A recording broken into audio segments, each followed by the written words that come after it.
घर का कोई फर्नीचर से लेकर के कुछ कागज़ पत्तर कुछ नहीं बच पाए हमारे। तो मोटर जला हुआ है, पानी वाटर सप्लाई वाला यूज़ कर रहे हैं। तो आज हम फिर से कवर करने आए हैं। शाम का वक्त हो रहा है लगभग 5:30 का और बाराबंकी की बाढ़ को कवर कर रहे हैं हम लगातार। सुबह से कोई अपडेट नहीं आई थी क्योंकि ऊंचे इलाकों से पानी उतर चुका था।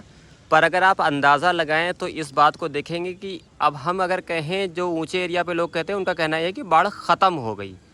अगर बाढ़ के ख़त्म होने के बाद हालात ये हैं तो आप इस बात का अंदाज़ा लगा सकते हैं कि जब बाढ़ अपने पूरे विकराल रूप में थी तो यहाँ के लोगों के हालात क्या रहे होंगे। जैसा कि आप सामने मकानों में देख सकते हैं, ये यहाँ से लगभग 400 मीटर की दूरी पे है और 400 मीटर तक पूरा पानी है। बहाव काफ़ी तेज़ है। अगर आर पार कोई जाने की कोशिश करता भी है तो उसका बचना लगभग नामुमकिन होगा। लगभग गेट से आधा पानी, बिल्डिंग डूबी हुई थी।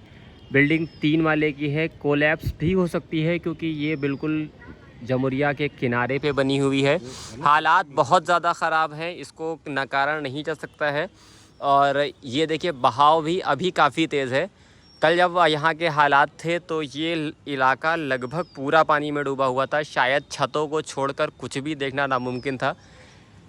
ये लोग अपना घर छोड़कर चले गए थे और अब यहाँ पर वापस आ रहे हैं। हमारे साथ हैं यहाँ के एक निवासी जो घर अपना छोड़कर चले गए थे। अब हम इनसे बात करते हैं कि किन हालातों पे ये अपना बना बनाया मकान क्यों छोड़कर चले गए। जी, आपका ये मकान है जिस पे अभी हम खड़े हुए हैं जी। तो जैसा कि अभी इंटरव्यू से पहले आपने बताया कि आप ये मकान छोड़कर चले गए थे जी। तो जैसा कि मैं आपके छत पर आया तो छत के दौरान मैंने आपका मकान देखा जो कि काफ़ी अच्छा बना हुआ है और आपने इस मकान पर काफ़ी पैसा खर्च किया है। वो आपके मकान की कंडीशंस बताती हैं। तो ऐसी क्या मजबूरी पड़ गई कि आपको मकान छोड़ना ही पड़ गया? भाई मेरे घर में गर्दन से ऊपर पानी अंदर था। गर्दन से ऊपर पानी था? गर्दन से ऊपर पानी था। मेरे घर के 3 रास्ते हैं। पीछे साइड में जमुरिया है, साइड में भी रोड है, उसके बगल में रोड है। रोड के ऊपर मतलब ये 6 फीट पानी था, अंदर 6 फीट पानी था। और बेड से लेकर के दीवान बेड सब जैसे नाव तैर रही थी। किसी तरीके से जान बचा के बच्चों ने हमको घर से बाहर निकाला। तो मतलब बच्चों ने आपको पानी बढ़ने से पहले ही निकाल लिया था? पानी बढ़ चुका था, कमर ले घर पे आ चुका था पानी। और जब नीचे उतरे हैं रोड पे तो पानी मतलब गर्दन के आसपास था।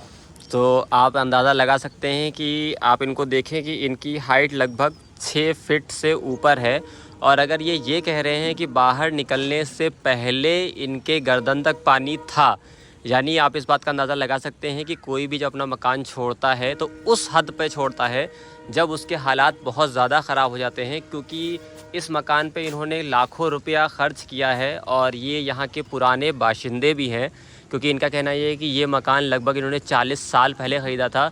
तो एक मकान के साथ इनकी यादें भी जुड़ी होती हैं। उस मकान को छोड़ना ऐसा ही होता है जैसे इंसान अपनी जान को छोड़कर जा रहा हो। हालात ख़राब होने की वजह से बचा ही नहीं पाए। क्या नहीं बचा सके? मतलब क्योंकि उस टाइम पर बच्चे थे नहीं, जब आए जब तक सब डूब चुका, कोई कागज पत्तर कुछ भी नहीं बचे।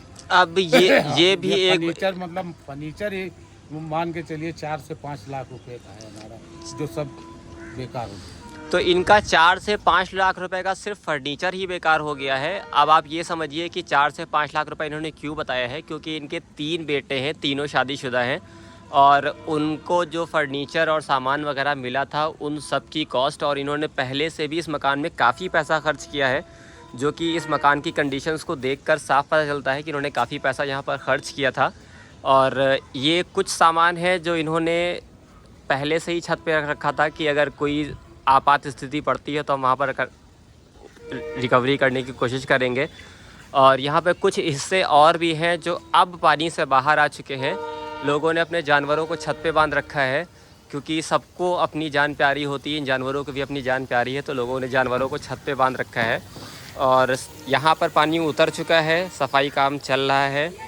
और तो अभी यहाँ पर सफाई काम चल रहा है और इस जगह पर ये आप देख सकते हैं कि पंपिंग सेट लगाकर पानी खींचा गया है, यानी किसी के घर के अंदर इतना पानी था कि रोड से नीचे घर होने के कारण पंपिंग सेट लगाकर पानी खींचा गया है। बहरहाल अभी जो अपडेट है वो शाम के 5:30 बजे की है। आगे जो भी अपडेट मिलती रहेगी हम आपको इन्फॉर्म करते रहेंगे। तो जैसा कि अभी ये इनके मकान के अंदर के हालात हैं। अभी तो इन्होंने काफ़ी सामान हटा लिया है, पर साफ पता चल रहा है कि पानी इस लेवल के ऊपर था और लगभग सारा सामान इनका ख़राब हो चुका है।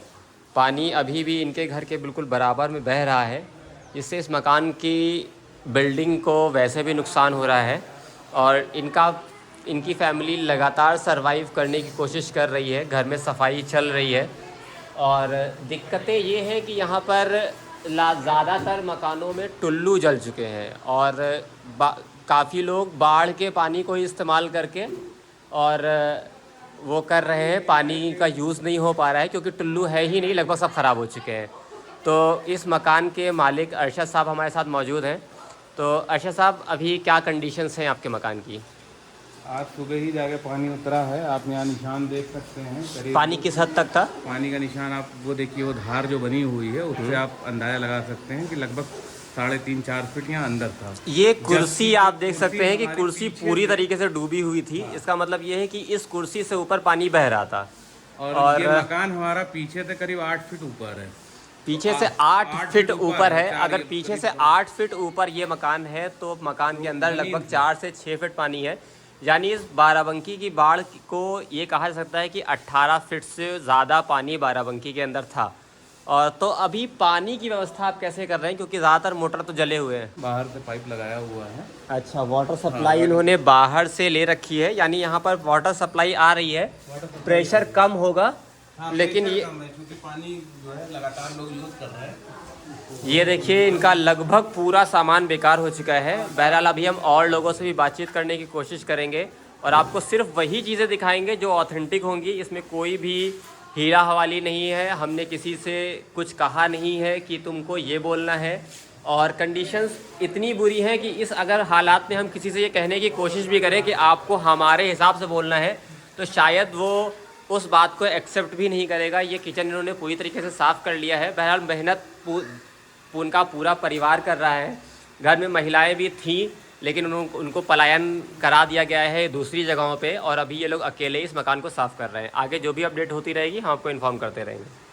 तो जैसा कि कल हमने यहाँ पर एक वीडियो कवर किया था, रात में 10 बजे लोग मेहनत कर रहे थे, राशन पैक कर रहे थे। और आज भी जैसे कल यहाँ के जो ओनर हैं फातिमा सोसाइटी के, एक मिनट, तो कल जैसा कि आपने देखा था यहाँ पर हमने एक वीडियो कवर की थी जिसमें फातिमा सोसाइटी की तरफ से खाना तकसीम किया जा रहा था और कल लगभग 5000 लोगों को खाना बांटा गया था।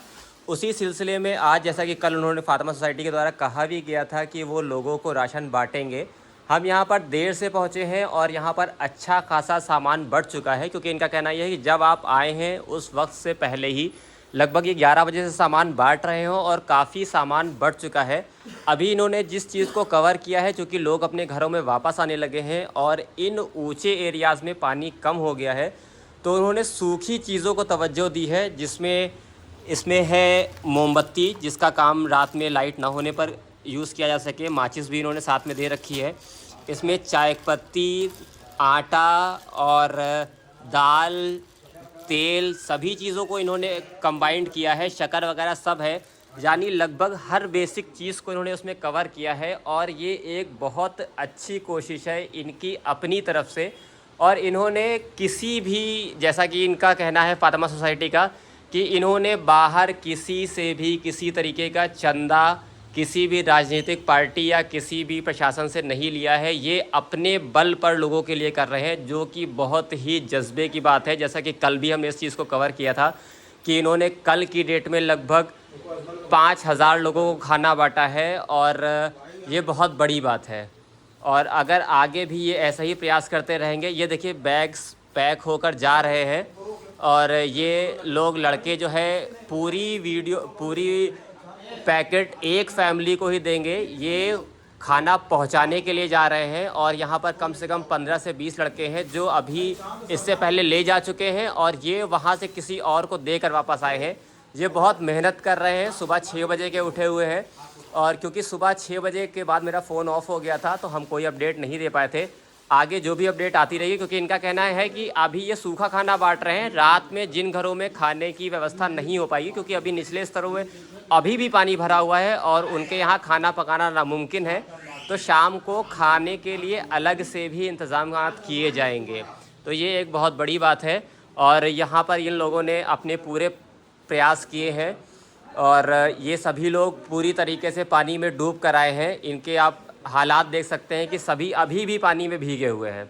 जो एक बहुत बड़ी बात है, मेहनत इस वक्त पर करना बहुत ही मुश्किल है क्योंकि इन लोगों के ख़ुद के भी मकान पानी में डूबे हुए हैं। ये एक सबसे बड़ी बात ये है कि यहाँ बैठा हुआ कोई शख्स ऐसा नहीं है कि जिसके खुद के मकान में पानी ना हो और ख़ुद के मकान की सफाई छोड़कर ये दूसरों को खाना तकसीम कर रहे हैं। ये अपने आप में बहुत बड़ी बात है। खास बात ये है कि ये सिर्फ दुर्गापुरी वार्ड में नहीं किया जा रहा है बल्कि बाराबंकी शहर के और जितने वार्ड हैं उन सब में भी खाना पहुंचाया जा रहा है।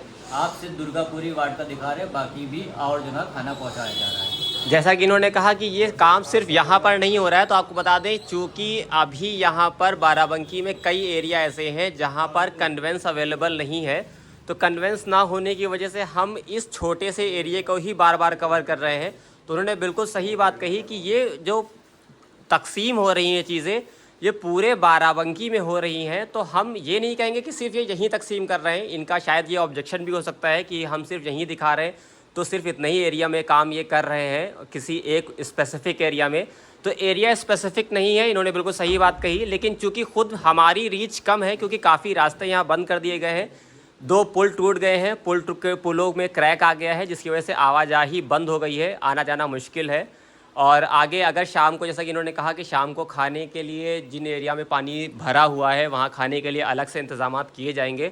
तो वो जब खाना आएगा तो हम फिर से आपको अपडेट ज़रूर करेंगे। हमारे साथ बने रहें। धन्यवाद।